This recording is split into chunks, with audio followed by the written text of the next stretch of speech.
નમો બુદ્ધાય જય ભીમ.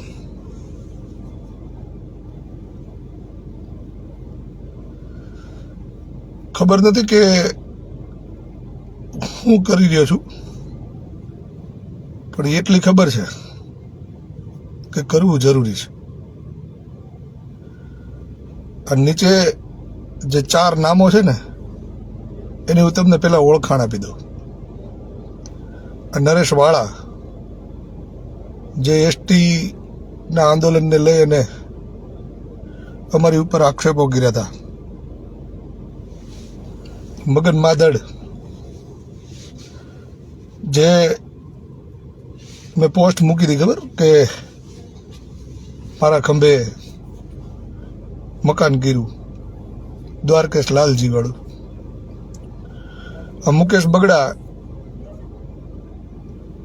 ન્યાય સમિતિ ચેરમેન અને આ રમેશ માધડ લાલાવદર સરપંચ. આ ચારેયથી હવે એવો કંટાળો આવે છે કેમ કે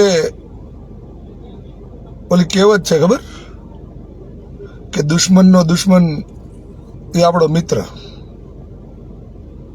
તો અત્યારે આ નીતિ અપનાવી અને આ લોકોએ મને કેમ પાડી દેવો અને હું કેમ બદનામ થાઉં છું એના માટે ફૂલ પ્રયત્નો ચાલુ કર્યા છે. હમણાં મારા ઉપર 2 ફરિયાદો પણ દાખલ કરાવડાવી. તમે મારા ફેસબુકની અંદર જોતા હશો, મેં એક પોસ્ટ મૂકી હતી કે મારી ઉપર બળાત્કાર, પોક્સો, છેડતી આવો કોઈ ગુનો છે નહીં, થયો નથી અને થશે નહીં. પણ આ નમૂનાઓ મળી અને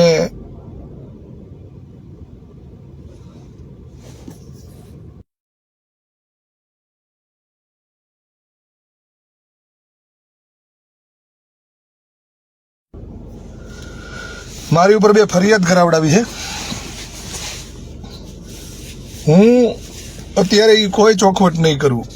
હું માત્ર અત્યારે એટલું કહેવા આવ્યું છું કે આ જે 4 રહ્યા ને એના મેં નંબર નાખ્યા છે ને એને પૂછજો કે તમે જે આ કાવતરા કર્યા છે એનાથી તમને શું ફાયદો થયો. કેમ કે તમે મને આમ નથી પોગી શકતા, એટલે તમે મારા ફેમિલી મેટરમાં ઇન્વોલ્વ થયા. પછી હું કોઈ સામાજિક રીતે કોઈ સમાજના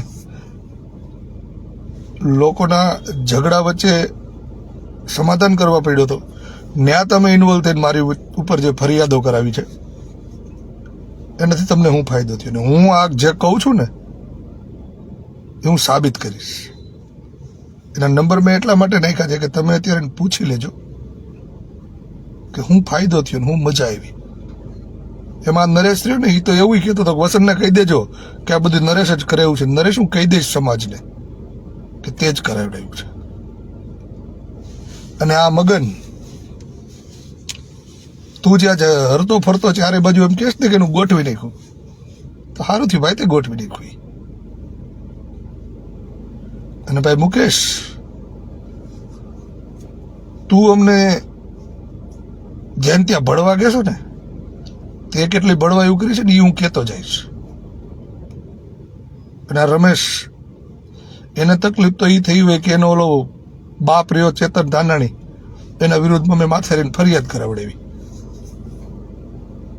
તો આ ચારેય મારા માથે ફરિયાદ કરાવવા માટે કેટલા ઊંડા ઉતર્યા હતા, કેટલીક દલાલીઓને ભળવાયું કરી અને મારી ઉપર ફરિયાદો કરાવડાવી છે. હું બધું જાહેર કરીને પછી જવાનું છું.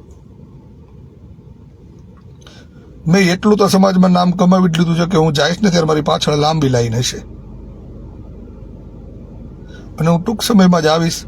અને આ ચારેયના જેને મને બદનામ કરવા અને મારી માથે ફરિયાદો કરવા માટેના જે કાવતરા કર્યા છે એને હું જાહેર કરીશ અને પછી હું જઈશ. ત્યાં સુધી નહીં જાઉં, કેમ કે મેં અમુકને જે વચનો આપ્યા છે ને 2-3 કામ બાકી છે. બાકી ઈચ્છા મને અત્યારે રહેવાની નથી. એટલે પૂછી લેજો આ ચારેયને કે તમને હું મજા આવી, હું આવું છું પાછો. પછી સમાજને કહીશ કે આણે મને હેરાન કરવા માટે શું શું કર્યું છે ને કેવા કેવા કાવતરાઓ કર્યા છે.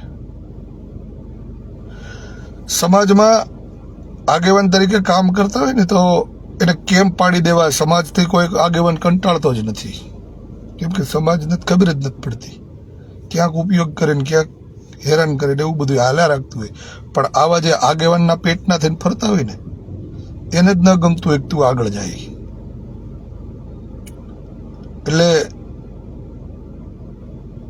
હવે મને નથી લાગતું કે આ લોકો મને આગળ હાલવા દે.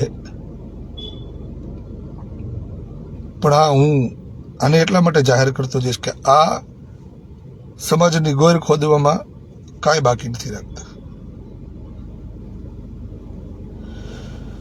એટલે ભાઈ, તમે લોકોએ જે કંઈ મારા માટે મહેનતો કરી એ બદલ તમારો આભાર. હું આવું છું પાછો એ છેલ્લું લાઈવ કરવા, પછી સમાજ જોએ કે તમે આ બધા ચારે કેટલા ખારા માણસ છો. હું ક્યારેય આવા લાઈવ કરવા માંગતો નહોતો, કેમ કે સમાજના પ્રતિષ્ઠિત આગેવાનો અને વડીલો જ્યારે મને ફોન કરતા ને એટલે મને કહેતો કે સાહેબ હું કંઈ બોલ્યો જ નથી, મારે બોલવું નથી, હું બોલવાનો નથી. પણ જ્યારે હવે હાવ કાંઈ કારણો વગરના ખોટી રીતે આવા આક્ષેપો કરી અને જ્યારે આપણા મોરલ તોડવાની વાત થઈ ત્યારે એમ થાય માહી ગયું, બધું મૂકી દઈ. મેં કીધું એમ મેં એટલું તો સમાજમાં કામી જ લીધું છે કે હું પાછળ બહુ મોટી લાઈન કરતો જઈશ, પણ યાર તમને નહીં મૂકવું. એટલે વિનંતી છે મારી કે આ લોકોને ખાસ પૂછજો કેવી મજા આવી. હું ફાયદો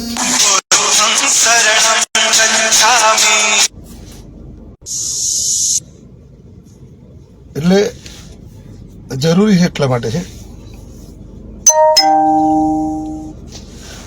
કે ખબર પડે સમાજને, આજના યુવાનોને કે સમાજ માટે કામ કરતા હોય ને તો કેવી કેવી વ્યથાઓ સહન કરવી પડે છે. જય ભીમ.